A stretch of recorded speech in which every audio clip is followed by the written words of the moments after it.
Higit 200 milyong pisong halaga ng ilegal na droga ang nasamsam sa dalawang Indian national sa Laguna.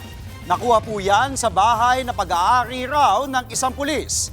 Nasa frontline na balitang yan, si Gary De Leon. Isa-isang minarkahan ng PIDEA ang bloke-blokeng cocaine na ito. Nasabat yan sa isang bahay sa Calamba, Laguna sa ikinasang bypass operation. Ang dalawang Indian national na nahuli sa operasyon, napayuko na lang. Kinilala silang sina alias 5-6 at alias Ali. Nagulat daw ang barangay dahil akala nila pautang lang ang negosyo ng dalawa. Nasabi pong mga Indian national ay hindi po namin kilala dahil ayon po sa aming sinagawang investigasyon kanina, sila po ay isang linggo pa lang pong nanirahan dito sa aming barangay.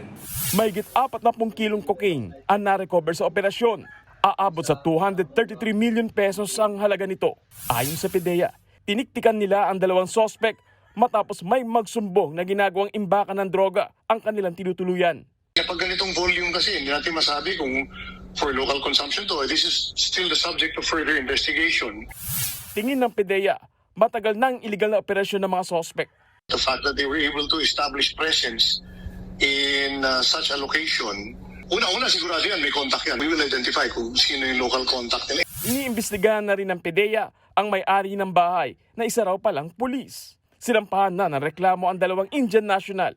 Nagbabalita mula sa frontline, Gary De Leon, News 5. Mga kapatid, Andre Felix po, iba na ang may alam at may pakialam sa panahon ngayon.